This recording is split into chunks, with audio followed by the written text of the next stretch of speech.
देश के रक्षा मंत्री राजनाथ सिंह ने एक बार फिर पीओके को लेकर भारत के इरादे जग जाहिर कर दिए। हिमाचल प्रदेश के कांगड़ा में चुनावी जनसभा करने पहुंचे राजनाथ सिंह ने जनता के सामने ये बात कही। दरअसल रक्षा मंत्री राजनाथ सिंह की चुनावी जनसभा के दौरान लोगों ने पीओके चाहिए पीओके के नारे लगाए। लोगों के इस नारे पर रक्षा मंत्री राजनाथ सिंह ने प्रतिक्रिया दी और मुस्कुराते हुए कहा कि धैर्य रखिए, धैर्य। राजनाथ सिंह ने कहा कि ये वो दावे के साथ कह सकते हैं कि आज भी सीमा पर जरूरत होगी। अगर फौज को कहीं से भी कोई कमी दिखाई देगी तो हमारे पूर्व सैनिक आज भी सीमाओं पर जाने के लिए तैयार रहते हैं। ऐसे सैनिकों को हमने देखा है।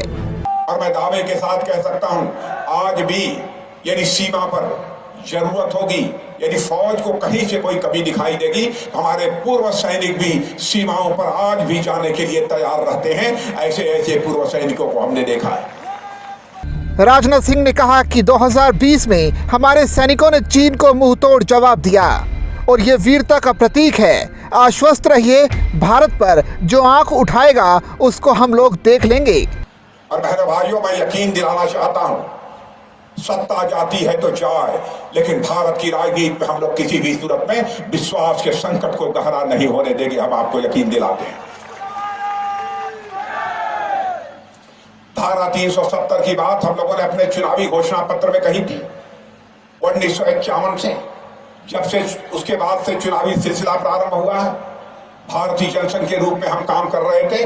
तब भी हम लोगों ने कहा, जब कभी भी हमारी सरकार बन जाएगी, धारा 370 जिसके तहत जम्मू कश्मीर को स्पेशल स्टेटस प्राप्त है, उसको हम चुटकी बजाकर समाप्त कर देंगे।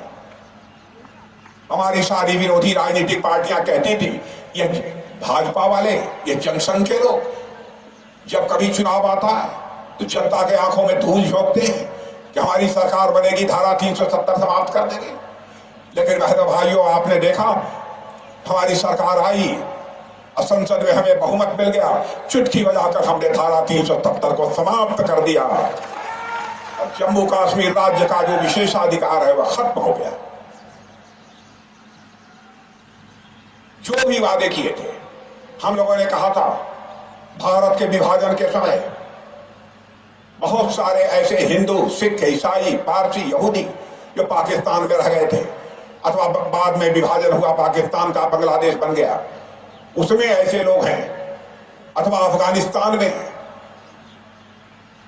यदि वहां पर उनका धार्मिक उत्पीड़न होता है और वह भारत आना चाहते हैं, भारत की नागरिकता लेना चाहते हैं, तो उन्हें हम भारत की नागरिकता मुहैया कराएंगे।